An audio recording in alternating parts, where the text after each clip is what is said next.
Well, you've been given a very big responsibility for the state elections, right? Convening the party conventions, grassroots level. What is it like? What are you gauging from the ground right now? And I also see that BJP is now working hard as far as the old Mysuru region is concerned, a stronghold of the Congress and the JDS. What are you sensing? See what BJP has realized, especially after winning our first MLA from Mandya district, that is Carpet, basically Yeddiyurappa's birthplace.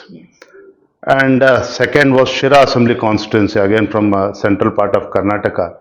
See, these are the two constituencies where BJP had never won. Means it for the first time BJP has won in these constituencies. So there is a message from these two constituencies. What I'm trying to say is people are fed up with this caste-based politics. Congress as well as JDS, they have taken people for granted. But by voting BJP in Carpet and Shira elections, they have sent a clear message across the state. I'm sure BJP has taken a serious note of this, and we are trying our best to penetrate in Old Mysore region. Speaking to a lot of political analysts, observers, what they tell us is that it's almost a neck to neck competition as far as the BJP and the Congress is concerned. I mean, where do you stand today? What do you see? Because we see Congress aggressively campaigning. In a couple of days, they're going to come up with their candidate names.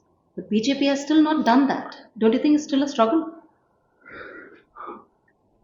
To the extent of making noise, I do agree Congress is making more noise than any other political party.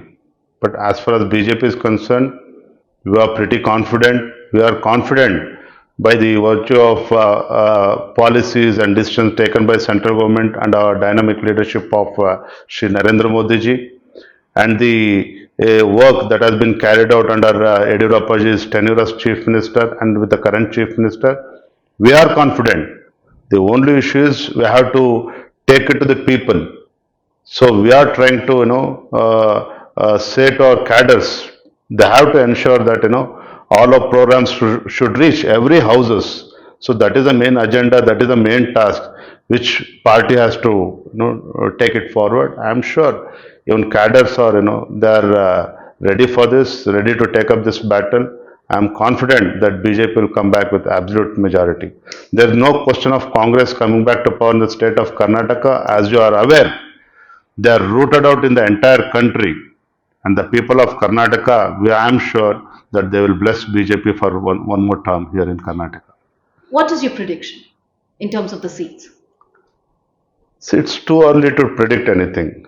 No, I'm sure you all would have done your analysis at least. Yes. One thing I can certainly say, BJP is much ahead than Congress party. Okay. We are inching towards majority, And but our aim, what is that majority, if you could say? of course, Ahead, when you say ahead of Congress. everyone knows the number is 113, but our target is to achieve at least 130, 140 seats in next assembly election, simply because, Okay.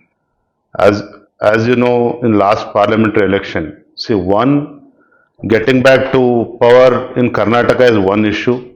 Secondly, by winning more and more Lok Sabha MPs from Karnataka, will be a big boost for not only Karnataka, it will strengthen the hands of Shri Narendra Modi ji. So our aim is winning back Karnataka, winning back Assembly, coming back to power in Karnataka, at the same time to give more MPs to strengthen Honorable Prime Minister.